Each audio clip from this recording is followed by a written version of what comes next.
नमस्कार दोस्तों, आपका बहुत बहुत स्वागत है आपके अपने यूट्यूब चैनल में। तो ये आपका सीटेट दिसंबर 2024 के लिए आपका हिंदी पेडागोजी के कुछ महत्वपूर्ण प्रश्न हैं। तो चलिए आज का सेशन शुरू करते हैं। और अगर आपको सेशन पसंद आता है तो आपसे रिक्वेस्ट है कि चैनल को सब्सक्राइब ज़रूर करें और ज़्यादा से ज़्यादा अपने दोस्तों के साथ शेयर करें। पहला प्रश्न आपका कह रहा है कि शिक्षार्थी अपनी बुनियादी पठन कुशलताओं का निर्माण कर सके, इसके लिए एक शिक्षक द्वारा डैश शिक्षार्थियों को मदद करने की ज़रूरत है। ठीक है, कि शिक्षार्थी अपने बुनियादी पठन कौशलों का निर्माण कर सके, इसके लिए एक शिक्षक को क्या करना चाहिए। ठीक है, व्यक्तित्व और विभेदित अनुदेशन के साथ करना चाहिए शिक्षक को उनकी मदद। ठीक है, कक्षा विशेष के सीखने के प्रतिफल को प्राप्त करने के लिए उन्हें मानक परीक्षण देने के माध्यम से, मानक परीक्षण जहाँ पे भी आ जाएगा या फिर मानकीकृत पाठ्य चर्चा जहाँ पे भी आ जाएगा आपका गलत माना जाता है। वैविध्यपूर्ण तकनीक का प्रयोग करते हुए या फिर पठन से पूर्व नवीन एवं चुनौतीपूर्ण शब्दावली के साथ। ठीक है, चुनौतीपूर्ण शब्दावली गलत हो जाएगा। अब आपका बचता है ए और सी में से सही आंसर हो जाएगा कि जो शिक्षक है वो कैसे मदद करेगा उनकी व्यक्तित्व और विभेदित अनुदेशन के द्वारा। ठीक है, ऑप्शन ए आपका सही आंसर हो जाएगा। चलिए अगला प्रश्न देखते हैं आपका। कक्षा 2 की शिक्षिका मुद्रित विषय सामग्री में परिचित शब्दों की सटीक और निपुणता भरी पहचान की क्षमता को बढ़ाने पर ध्यान दे रही है। ये शब्द क्या कहलाते हैं? साइट वर्ड्स, जिन्हें क्या बोलते हैं, सर्वाधिक प्रयुक्त होने वाले शब्द। ये साइट वर्ड्स क्या है? इंग्लिश का है आपका साइट, SIGHT, साइट वर्ड। ठीक है, ठीक है, या फिर विषय वस्तु के शब्द, कठिन शब्द या फिर निष्क्रिय शब्द। तो कक्षा 2 की शिक्षिका मुद्रित विषय सामग्री परिचित परिचित शब्दों का सटीक और निपुणता भरी पहचान की क्षमता को बढ़ा रही है। ठीक है, यानी ऐसे शब्दों की पहचान कर रही है, पहचान करवा रही है जो बच्चे को पहले से ही एक नज़र में उसने देखे हैं। तो इन शब्दों को हम क्या बोलते हैं? आपका साइट वर्ड्स बोलते हैं। यानी बच्चे ने पहले से ही देखे हैं वो शब्द, उन्हें हम बोलेंगे आपका साइट वर्ड्स। और ये क्या होते हैं? सर्वाधिक प्रयुक्त होने वाले शब्द भी होते हैं। ठीक है, तो ऑप्शन ए आपका सही आंसर हो जाएगा। तो शिक्षिका क्या कर रही है, वह उनके साइट वर्ड्स की जो है क्षमता का विकास कर रही है। ऑप्शन ए आपका सही उत्तर हो जाएगा।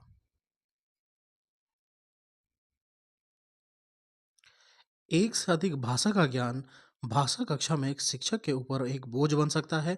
एक से अधिक भाषा का ज्ञान यानी आपका पूछ रहा है बहुभाषिकता। बहुभाषिकता के बारे में आपका प्रश्न पूछा गया है। ठीक है, अगर एक से अधिक भाषा आपकी कक्षा में प्रयोग हो रही है तो वह क्या है? बहुभाषिकता है। तो क्या ये एक बोझ बनती है? बिल्कुल गलत हो जाएगा।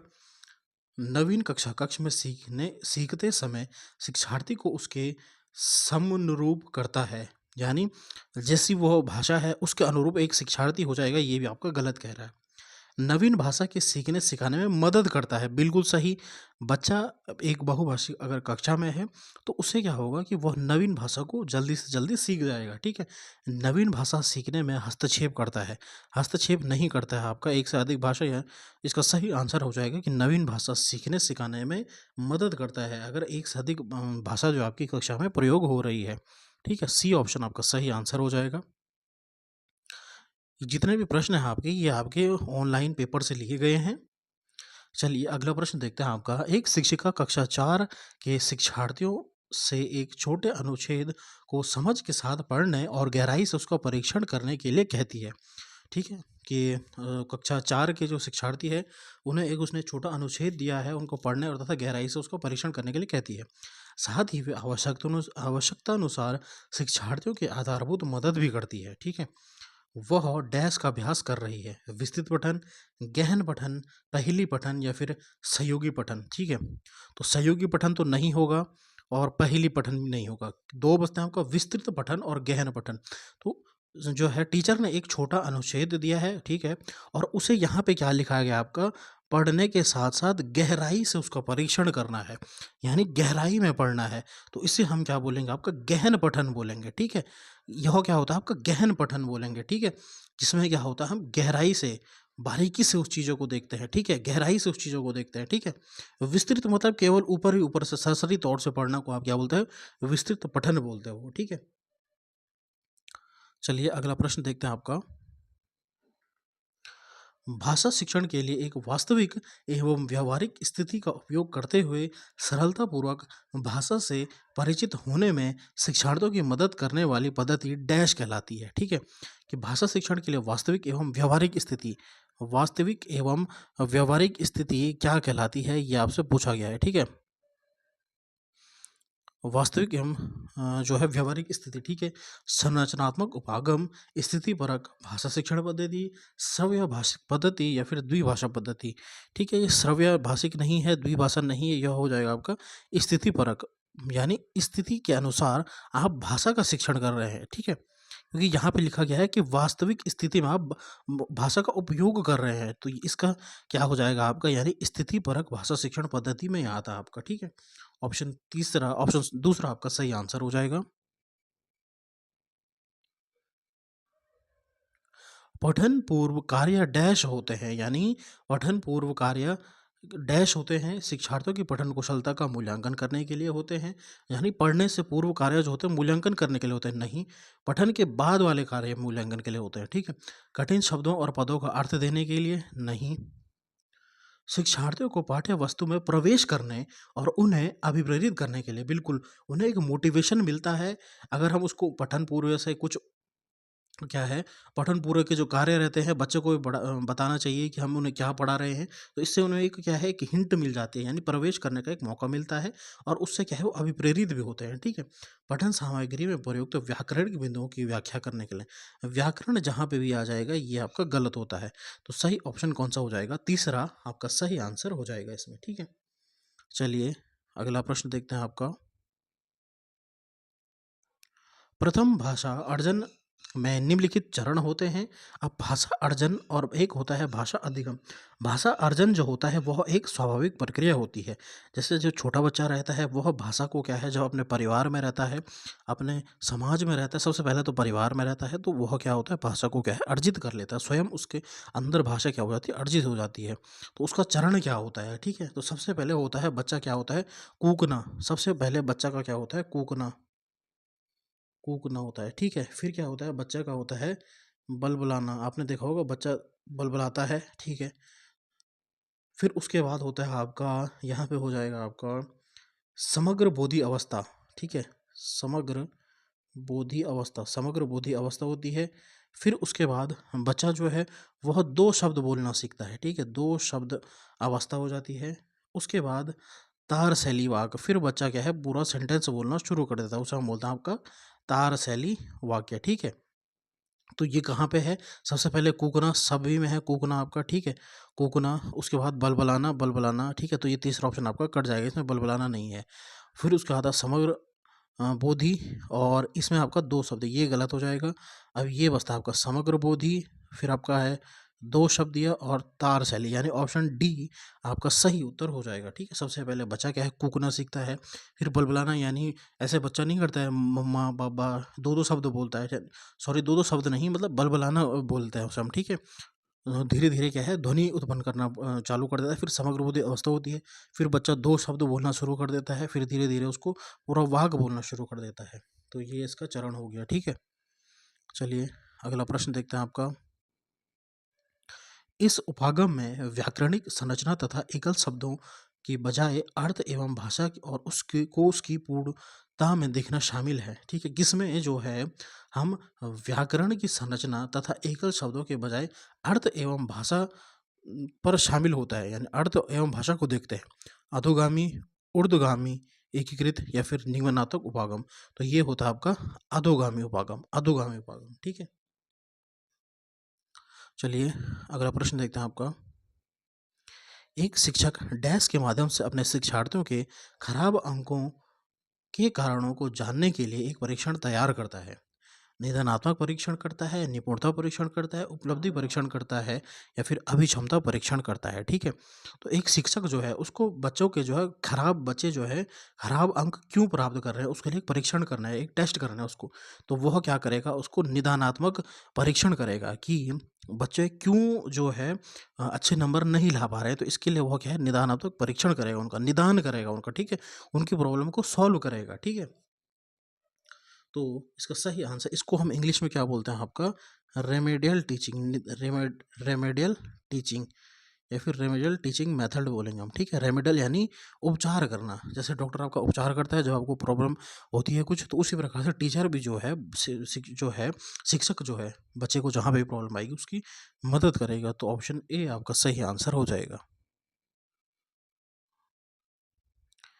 एक बच्चा जोड़े में और समूह में सक्रिय रूप से हिस्सा लेता है, लेकिन लिखित परीक्षा में अच्छे अंक नहीं ले पाता है।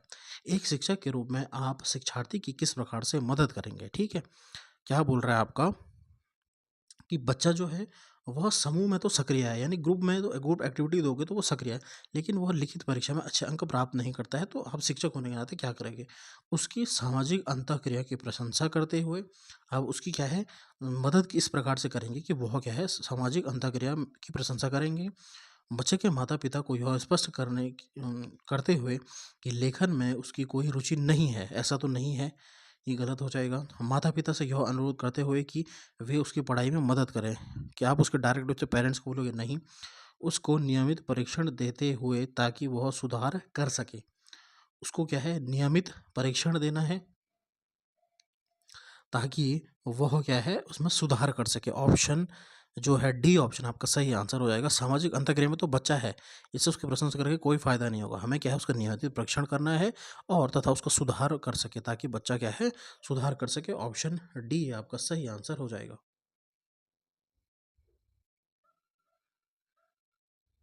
द जंगल बुक के मुख्य पात्र मोगली की भाषा में कमी थी क्योंकि मानव संपर्क से विलग उसका पालन पोषण हुआ था। यह साक्ष्य भाषा विकास के किस पक्ष का समर्थन करता है?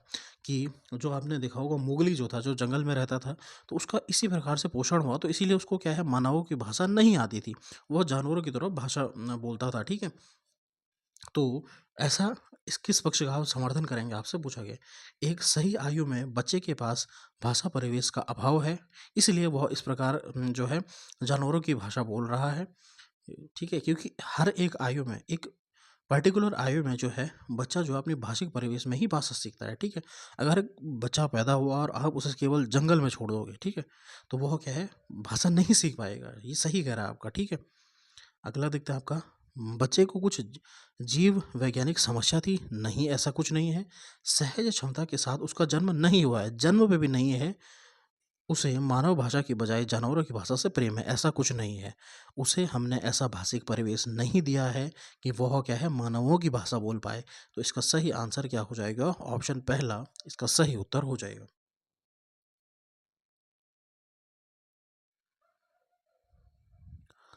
अर्थ क्रियात्मकता, जिसे हम प्रैग्मेटिक्स बोलते हैं, डैश की ओर संकेत करता है, ठीक है। भाषा का एक सामाजिक नियम है, विद्यालय भाषा की नीति है, विद्यालय के अनुदेशन की भाषा है या फिर शैक्षणिक भाषा है। तो यह क्या हो जाएगा आपका ए ऑप्शन, भाषा के एक सामाजिक नियम है आपका प्रैग्मेटिज्म, ठीक है। निम्नलिखित में से किसका कविता में एक आकलन तत्व के रूप में समर्थन नहीं किया जा सकता है? ठीक है, यानी आपका कविता अगर आप बोलते सिखाते हो बच्चों को तो उस समय क्या है एक आकलन के तौर पे इसको समर्थन नहीं किया जा सकता, यानी आपको गलत ढूँढना है। व्याकरण, शब्द भंडार, काव्यात्मक उपकरण या फिर कविता की अंतर्वस्तु। तो यहाँ पे जहाँ पे व्याकरण आ रहा है, मैंने आपको बोला कि जहाँ पे भी व्याकरण होगा ये आपका गलत होता है। तो हमें क्या है नहीं पूछा गया था, यानी हमें गलत ढूँढना था। तो यही आपका उत्तर हो जाएगा, व्याकरण जहाँ पे भी आ जाएगा ये आपका गलत होगा, ठीक है। और हमें क्या है नहीं पूछा गया था, तो आपका ऑप्शन ए हो जाएगा। कौन सी पद्धति मातृभाषा से पहले से अर्जित भाषा कौशलों के उपयोग के माध्यम से लक्ष्य भाषा सीखने में प्रभावपूर्णता एवं सटीकता के विकास एवं उपलब्धि का समर्थन करती है? ठीक है, यानी कौन सी ऐसी पद्धति है जिसमें हम क्या है मातृभाषा पहले से ही अर्जित कर देते हैं, यानी मातृभाषा का प्रयोग होता है, ठीक है। प्रत्यक्ष पद्धति, व्याकरण अनुवाद पद्धति, द्विभाषा पद्धति या फिर श्रव्य भाषिक पद्धति। तो ये द्विभाषा और श्रव्य भाषिक नहीं है, प्रत्यक्ष और व्याकरण अनुवाद विधि में इसका सही आंसर हो जाएगा व्याकरण अनुवाद विधि, जिसमें हम मातृभाषा बच्चा जो है वह मातृभाषा का प्रयोग करता है, मातृभाषा का प्रयोग करता है, ठीक है। और फिर वह अपनी लक्ष्य भाषा सीखता है। लेकिन प्रत्यक्ष विधि में डायरेक्ट, इसको हम डायरेक्ट मेथड भी बोलते हैं। इससे क्या होता है, डायरेक्ट यानी सीधे उसकी लक्ष्य भाषा सीखता है और इसमें मदर टंग यानी मातृभाषा का प्रयोग नहीं होता है, ठीक है, प्रत्यक्ष विधि में। लेकिन व्याकरण अनुवाद विधि में इसे हम इंग्लिश में बोलते हैं जीटीएम यानी ग्रामर ट्रांसलेशन मेथड। किसे, व्याकरण अनुवाद विधि को हम ग्रामर ट्रांसलेशन मेथड इंग्लिश में बोलते हैं, यानी इसमें मातृभाषा का प्रयोग होता है, ठीक है। चलिए अगला प्रश्न देखते हैं आपका। निम्नलिखित में से कौन सा डिस्ग्राफिया एक प्रकार की भाषा अक्षमता के बारे में सत्य नहीं है, यानी आपको गलत ढूंढना है, नहीं है किसके बारे में, आपका डिस्ग्राफिया। डिस्ग्राफिया यानी बच्चे को क्या है, लिखने से रिलेटेड प्रॉब्लम है, ठीक है। यह सीखने वाले की संगतपूर्ण लेखन क्षमता को प्रभावित करता है, यानी यह बच्चे की लेखन क्षमता को प्रभावित करता है, बिल्कुल सही। यह कागज पर अक्षर, अंक या शब्द लिखने में बाधा उत्पन्न करता है, बिल्कुल सही। यह सकल मोटर कौशल और तार्किक चिंतन को प्रभावित करता है। देखिए यहाँ पे पूछा गया है डिस्ग्राफिया के बारे में। डिस्ग्राफिया जो होता है बच्चे को लिखने में प्रॉब्लम होती है, ठीक है, उसका मोटर कौशल और तार्किक चिंतन से कोई लेना देना नहीं है।